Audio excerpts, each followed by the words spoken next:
Hey everyone, Israel is currently in a war against the terror organization Hamas, and we know how hard it can be to keep up with all the news. So if you haven't had the time to stay on top of the latest developments out of Israel, we're here for you.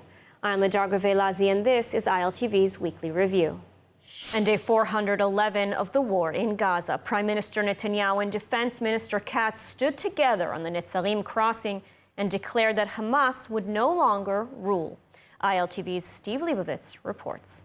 Not quite a declaration of victory, yet Prime Minister Netanyahu and Defense Minister Katz were able to stand on the Gaza beach at the Netzarim crossing and declare that Hamas rule in the enclave is over. אני נמצא כאן בחוף הים של עזה עם שר הביטחון, הרמטכ"ל, ראש השב"כ, עם מפקדינו וחיילינו הגיבורים שעושים כאן עבודה נפלאה פה במרכז הרצועה, בכל חלקי הרצועה. הם השיגו תוצאות מצוינות ביעד החשוב שלנו. החמאס לא ישלוט בעזה. אנחנו מחסלים את היכולות הצבאיות שלו בצורה מרשימה מאוד. אנחנו עוברים ליכולות השלטוניות שלו, ועוד היד נטויה, החמאס לא יהיה בעזה. Seeming to reject the notion of a ceasefire for hostage agreement with Hamas, Netanyahu said the IDF will be relentless in efforts to bring the hostages home. אנחנו גם עושים מאמץ מהמקום הזה בכל מקום, לאתר את חטופינו ולהשיב אותם. אנחנו לא מרפים מזה, ואנחנו נמשיך לעשות את זה עד שנשיג את כולם, החיים והחללים גם יחד. ואני רוצה לומר לאלה שמחזיקים את החטופים שלנו, מי שיעז לפגוע בחטופינו, דמו בראשו. אנחנו נרדוף אתכם, ואנחנו נשיג אתכם. According to reports in the Israeli media, Israel is moving toward a new strategy in Gaza. Recent fighting has focused in Jabalia and northern Gaza, with much of the area emptied of the civilian population, with fighting continuing against remaining Hamas remnants. According to Ynet, the situation on the ground will now allow the security establishment to actively work with external companies that will handle all humanitarian aid issues in the Gaza Strip under Israeli supervision. The IDF today announced that Sergeant Major Reserve Roy Sasson, age 21, from Mevaseret, fell in combat in the northern Gaza Strip. He was the 800th IDF soldier to fall since the start of the Gaza war last October 7th. And joining us now with more on the potential for a ceasefire between Israel and Lebanon is Israel-Lebanon analyst and public diplomacy expert joining us from the Israeli Citizen Spokesman's office, Jonathan El-Khoury. Jonathan, great to have you on. Thank you very much for having me, Lital. So let's start with Amos Hochstein's visit in Beirut and now coming to Jerusalem. He recently said that he would not come back to the Middle East unless it were to sign a deal. Do you think his presence now indicates that a deal truly is imminent? Yeah, well, Amos Hochstein said that he wants to see a positive side within Lebanon for a ceasefire, for something that will be able to have some sort of a deal between Israel and Hezbollah. And that's something that shows me that at the end of the day, the pressure that is being held on Lebanon is really working, because it says that Lebanon really wants to have a ceasefire in order to end this. But at the end of the day, there are still few obstacles to that from the Hezbollah side. Hezbollah and now the representative of Hezbollah in the parliament, Nabih Berri, that is basically the head of the parliament and the one that is representing both Hezbollah and the Lebanese government, said that they will not agree for Israel to have any future, you could say, actions inside of Lebanon if Hezbollah start to regain back their power. And this is something that I believe Israel can't agree to. But it looks like by the people talking in Lebanon that it's going for a positive way. And the situation in Lebanon is very complex. You know, there are many different groups. Can you maybe break it down for us? Who's in favor of a ceasefire? Who's opposed? Can you break it down for us? Yeah, of course. Well, everyone in Lebanon are interested in having a ceasefire, but the question is what that ceasefire would lead to. Would it lead for Hezbollah to be able to regain back their capabilities, to rearm, to establish themselves again by the Israeli border, and then launch another operation or a war like they did on October 8, 2023, and lead Lebanon to another war that has nothing to do with Lebanon? or to have a ceasefire that would lead for Hezbollah to be dismantled from their weapons. And this is what I'm seeing in the latest few days, that the majority of the Lebanese, you can say, unlike 2006, are not interested in having Hezbollah holding their weapons anymore, because Hezbollah told them for years that Hezbollah is the one that's responsible for having Lebanon being safe, that Hezbollah is the one responsible for preventing Israel from infiltrating Lebanon, but that Hezbollah is the one protecting the Lebanese people. And now the majority of people in Lebanon are saying Hezbollah's weapons were the one that led us to war, and they don't want them to have that weapons anymore. It's a huge chaos now inside of Lebanon. There's a lot of also fear from the day after that Hezbollah supporters could retaliate against the Lebanese people because they have spoken against them for so long, since the beginning, you can say, of the war. So you really are seeing now a shift in sort of the views of the Lebanese people themselves, because, you know, we heard here in Israel that they were very supportive of the terror group. Now you're saying that's not the case? Yeah, exactly. There's a huge shift because they understand that at the end of the day, Hezbollah's weapons wasn't there just to protect Lebanon, but they were there to be leverage for the Islamic Republic of Iran in order to use Lebanon against Lebanese will to do whatever the Islamic Republic wants to achieve in front of the US or in front of Israel. And that's something that a lot of Lebanese now are opposing. They don't want the Islamic Republic of Iran's input to continue and control Lebanon. We can see that there's also a change in Lebanese politicians' talks towards the terrorist organization. You can see Najib Mikati, the Prime Minister of Lebanon, saying that not just that they want to amplify Resolution 1701 on all of its aspects, that means not just to push Hezbollah northern than the Litani River, but also to dismantle Hezbollah from their weapons in all of Lebanon. And this is something that also Nabih Berri's, the head of the parliament's deputy, said in Amal, that this is the Shia political party in Lebanon, that they said that they want to amplify or wants to make sure that 1701 and all of its, you can say, reforms are being amplified inside of Lebanon. And this is something that also adds up to Najib Mikati's statements against the Islamic Republic of Iran, where he told the head of the parliament of the Islamic Republic's regime that they need to stop interfering in Lebanese interests and in Lebanese politics. Mm-hmm. So really a major shift. And I want to ask, you know, from your understanding of sort of the internal Lebanese affairs, what do you think is likely to happen the day after a ceasefire? You mentioned the day after.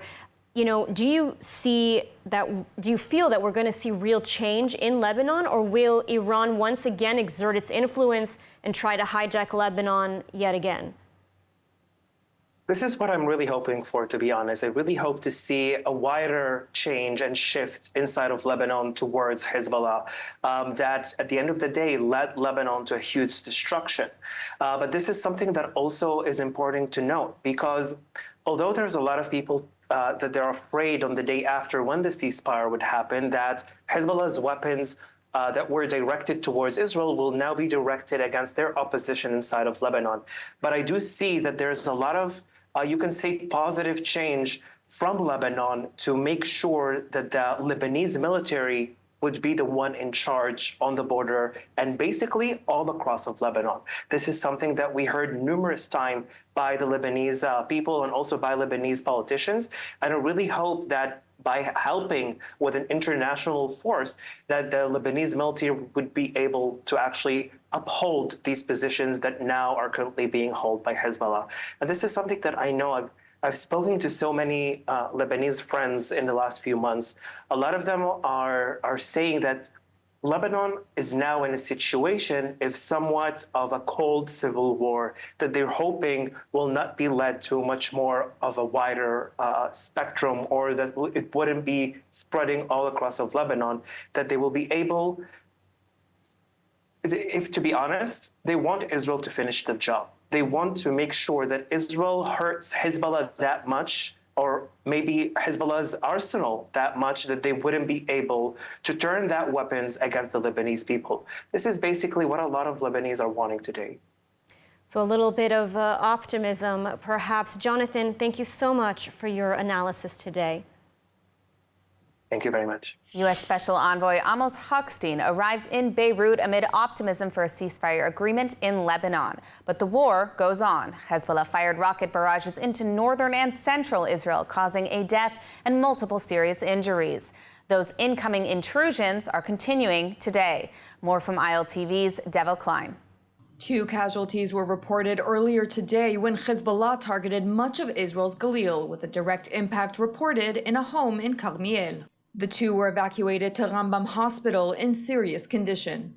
This barrage comes after Hezbollah targeted central Israel, with 1 woman critically wounded and several seriously injured when 1 projectile made direct impact in the central city of Bnei Brak. Damages were caused to electric lines and cars from falling debris from rockets hit by air defense.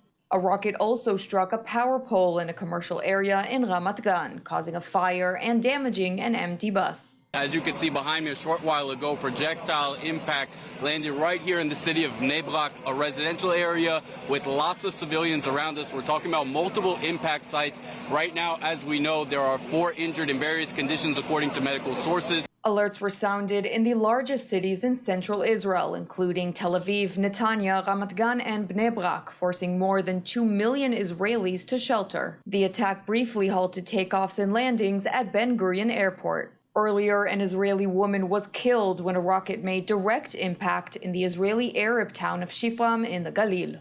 The victim was identified as 56-year-old teacher Safa Katawad. She was killed by a direct strike missed by air defense, even though she was sheltering in her apartment safe room. A 4-year-old boy is in serious condition. 20 residents of Shifram were treated for injuries. And since the beginning of the ongoing war, multiple airlines have suspended their flights to and from Israel, making travel in and out of the country challenging and very expensive.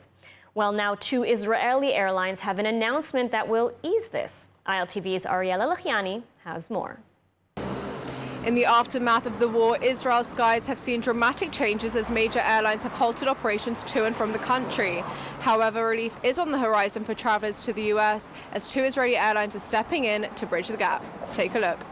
It's been a challenging time for air travel in and out of Israel. Due to the ongoing war and escalations in the north, major carriers like Lufthansa, Air France, Virgin Atlantic and United Airlines have suspended their flights to Tel Aviv, leaving Israeli airline El Al as the sole operator connecting Israel to the United States. This monopoly has caused flight prices to skyrocket, making travel a luxury few can afford. But there's hope on the horizon.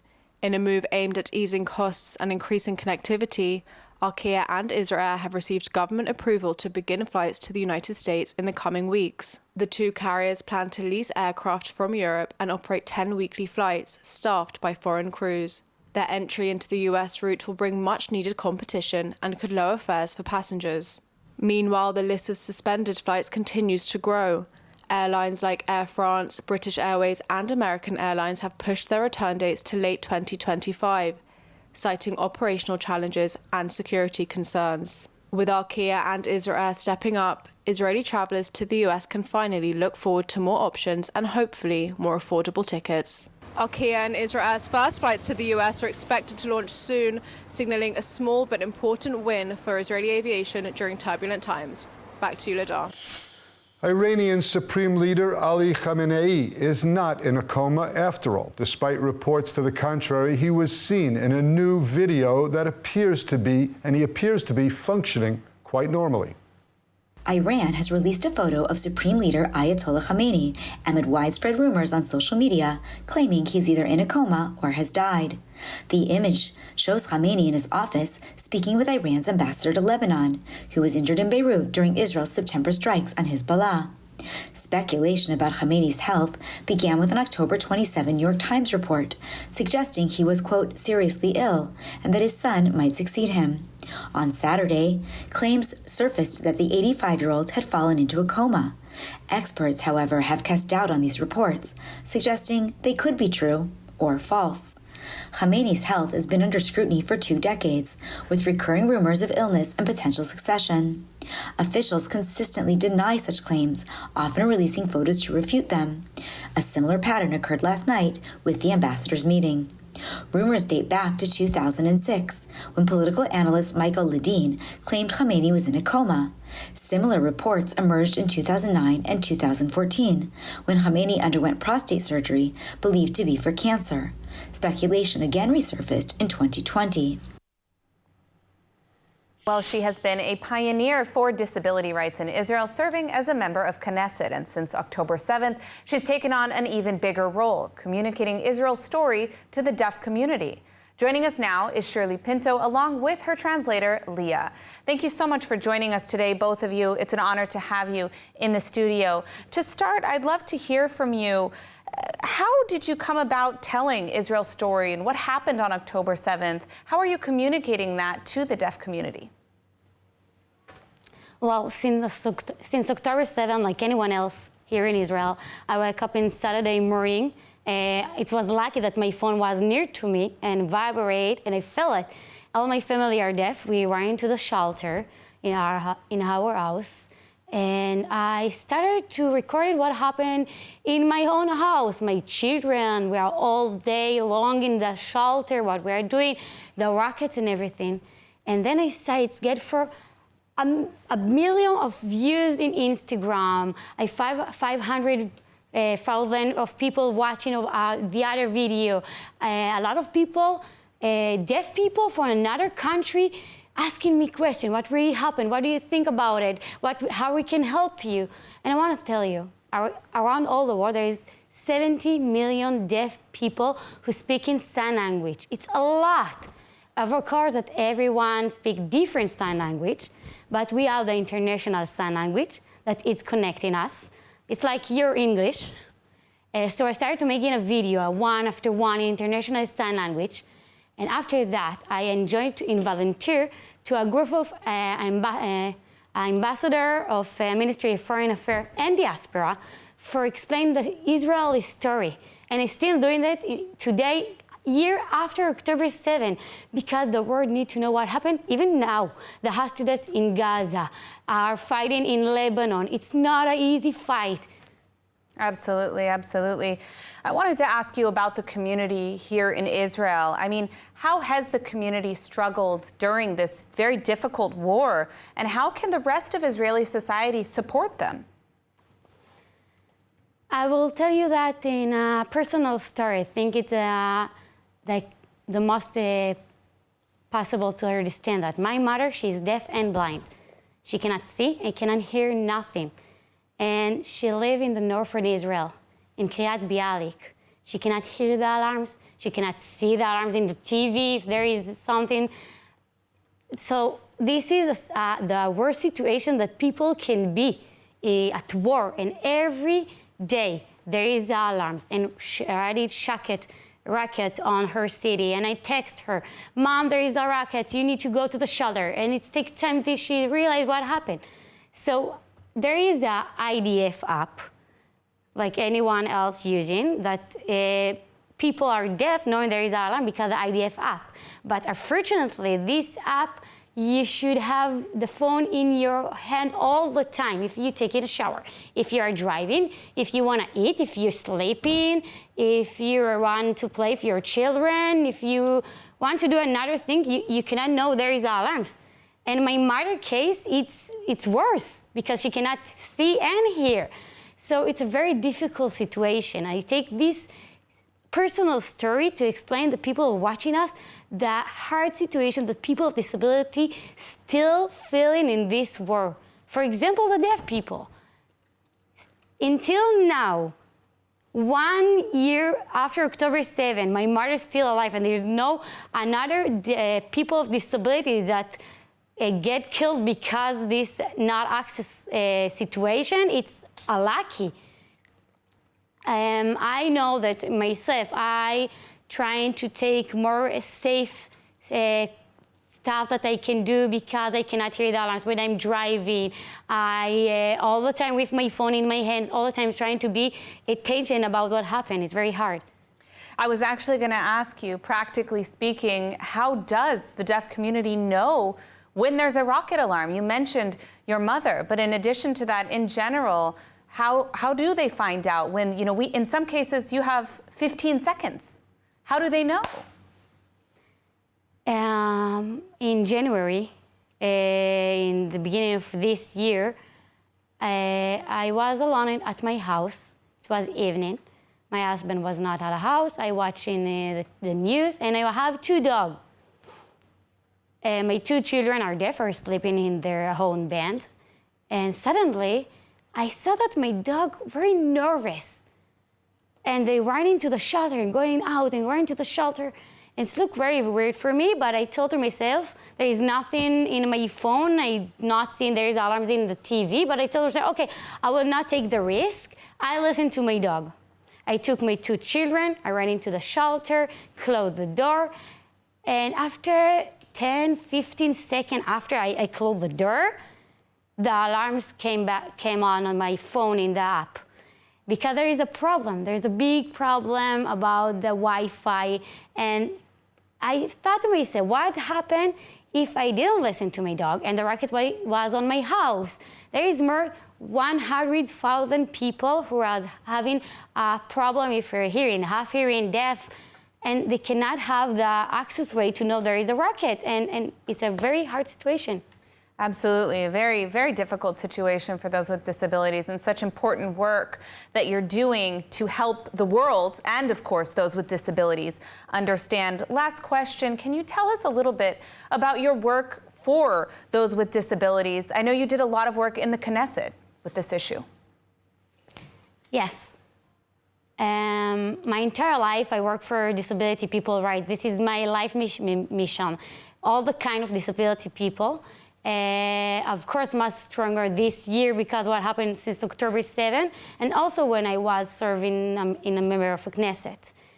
And now I promote a Purple Homefront program that I write it because all the problems that I told you about the rockets, about people with disability that does not have solution when to go to an access shelter, people with on the spectrum that need help, need a medication, need to go to a safe place.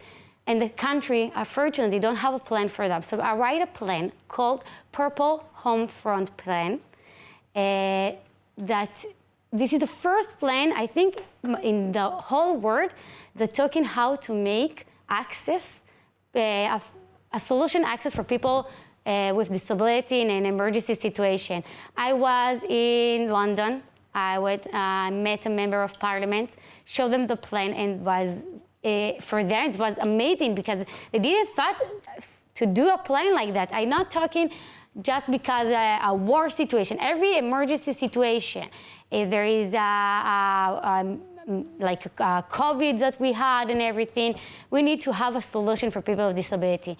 So every country has to take this program and promote it. It's to save life. Absolutely. A very, very international and important cause. I want to thank you, Shirley, for coming in and for everything that you're doing for those with disabilities. Thank you.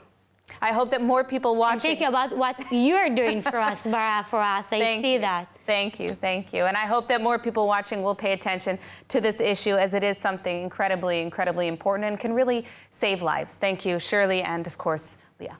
Thank you. For more of the latest updates from Israel, make sure to subscribe to our newsletter at ILTV.tv or download the ILTV Plus app. That's it for ILTV's weekly review. Stay safe and see you next week.